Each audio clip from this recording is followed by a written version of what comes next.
Hi guys, 3DX Tales here, just going to be doing a Black Ops review today, but a bit of gameplay while I do this review.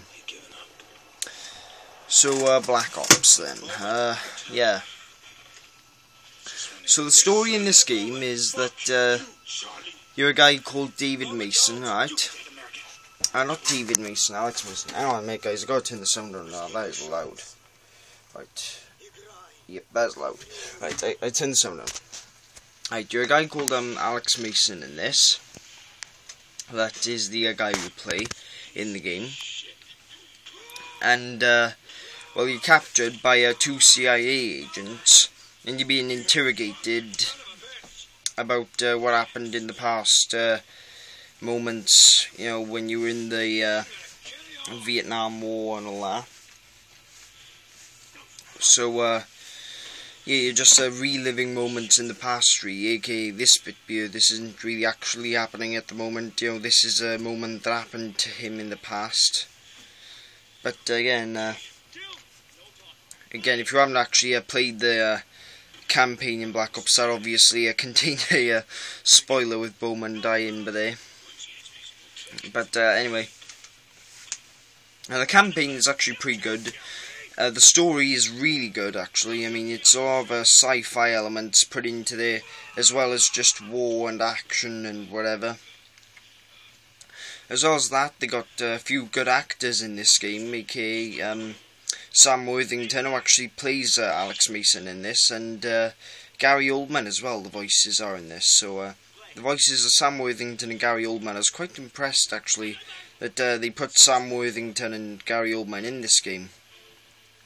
Which actually makes this Call of Duty, it's got one of the best campaigns I've actually seen. I mean, the campaign was probably my favourite thing in this Call of Duty. I mean, it's not the best Call of Duty, I will admit, but I like Black Ops, and it's a pretty damn good game. So, the graphics are really good as well, actually. They're better than most of the Modern Warfare series' graphics. But again, they only have a year to make each Call of Duty game, so the graphics ain't going to be improved too much, to be honest. But again, the the gameplay is actually pretty good. I mean, the only thing that I don't like is that there are a few graphical glitches, and the game pauses from time to time. You know, and the enemies and the AI followers, they're just so stupid. I mean, the AI followers, all they'll do is stand there and just stay in cover. You know, like on Veteran, they don't help at all. I mean, I tried to do this on Veteran. That's the one thing that made this game hard on Veteran, is because I think they made the enemies actually dumber on the Veteran difficulty. I mean, they're actually smarter on the lower difficulties. I mean, playing on regular, you know, I mean, they actually seem a lot smarter than they would in Veteran. I mean, the AI followers, all they're going to do is stay in cover until you move up to another area. Which, that gets really annoying, but I think we've seen that problem in every Call of Duty game anyway. But as for the multiplayer as well, I actually used to really love the multiplayer on this, but I'm not too much of a big fan of it compared to Modern Warfare's online. And the main reason what makes multiplayer different on you is, it's not because of the maps, it's not because of the guns, it's not because of the play, or anything like that. It's because they put a new system in here called COD points. And what you have to do on multiplayer is, well, when you win a game or something, you know, when you win a game or when you get a kill or something, you'll earn kill points. Like, if you win a game in Domination or Search and Destroy, you'll earn a certain amount of COD points. But then, with COD points, when you unlock weapons and kill streaks and equipment and all that sort of thing, you don't get to use them straight away like you do on Modern Warfare. You have to buy them with COD points, which is really annoying because, like, you know, I only get a certain amount of COD points because I will admit I'm not the best player on Call of Duty, especially on Black Ops, because I never really play it much anyway. And especially I've got a new Xbox and all that, and I can't really, you know, play online as much now. I'm on Modern Warfare 3 a lot. But, you know, just doing that is really annoying, just spending COD points. And I mean, like, if you're first playing the game, I mean, a lot of people go to the multiplayer straight away. The multiplayer on this is good, but it's not awesome.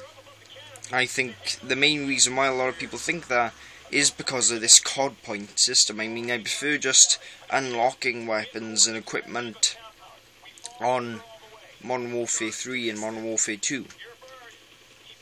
But then, I hope Black Ops 2 doesn't have this, because that'll really put me off the multiplayer, because I really don't like the fact you have to earn COD points. I mean, because if you buy something, even if you don't like it, you have to, you know, stick with it and respect it for at least about 5 levels. I mean, you know, to earn a gun or something out of COD points, it does take a lot of COD points. I mean, it's about 5,000 COD points just to get one gun. I mean, most of the guns on you aren't that worth getting, which is why I haven't really got all the guns on this anyway. And then my prestige, I mean, I'm stuck with the shittier guns. So yeah, the multiplayer's good. You know, I was pretty good actually. This was one of the best multiplayers I've actually played on COD, but it's not the best, considering that the COD point system sort of brings people out to the experience of every other Call of Duty. Like, even World at War doesn't do this, and Treyarch made World at War, and they didn't even put a COD point system on that. And I hope Black Ops 2 doesn't have this COD point system.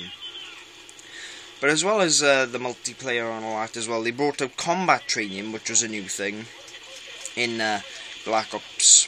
But, I was about to say Black Ops 2 then. But yeah, it's a new thing in Black Ops, combat training, but it is pretty good. I mean, you get to level up and stuff on combat training, you know, you can test out the guns, but they still got the COD point system on the combat training.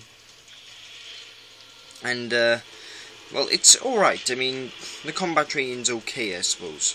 I mean, you can play co-op split screen offline, or you can play with a couple of friends online and just fight. You know, you can fight AI sort of enemies and just level up and test out guns and kill streaks and whatever and see if they're any good. I mean, that's why I recommend combat training. That's why I would go on combat training. If you're thinking about buying something on multiplayer, go on the combat training, test that thing out that you're planning on buying, and then maybe, you know, if you think it's good, that'll be a good idea.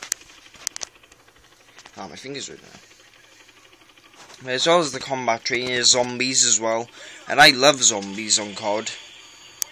In Black Ops 2 will definitely have zombies, but the maps on zombies on this game are pretty good actually. To be honest, I preferred zombies on here than I did to World at War zombies, but that's just me. I mean, you can get the World at War maps on this anyway. You got them free if you have the Ireland edition, or you can just buy them out of Microsoft points now at the moment anyway. But I haven't got them anyway, because again I have the new Xbox. But again, the DLC maps on here are quite good and everything, but you know, if you're thinking about getting this game, I would recommend it, because it is a good Call of Duty game. I'm not saying it's a bad Call of Duty game, but it's not my favourite. I mean, some people absolutely adore this game. But to be quite honest, it doesn't have the best multiplayer due to the COD point system. I absolutely hate the way they did that. And a lot of people are more used to just unlocking guns. That's what I'm used to, because I always play Modern Warfare's online. But again, the zombies on here is really good. If you're looking to try combat training as well, I mean, I'm not saying you should get this game just because of combat training or anything, but combat training is alright, I suppose. And then the campaign is actually, well, out of anything, the campaign probably is the best thing on this game. With the voices of Gary Oldman and Sam Worthington, and missions like when you're driving boats and tanks and helicopters beer. It is a really good campaign, probably the best campaigner of any COD I've actually played. But the multiplayer, not so much. The zombies is amazing, and the combat training, it's a, you know, it's a pretty good concept if you're bored of everything else on you. So out of everything, I would give this game a 7.5 out of 10. So I'll be doing more reviews, actually, because I kind of actually enjoyed doing these reviews. And next time I'll probably do a Halo Reach review. So stay tuned for that. That'll probably be uploaded tomorrow. 3DX Tales. Keep your thunder lips well brushed, and goodbye.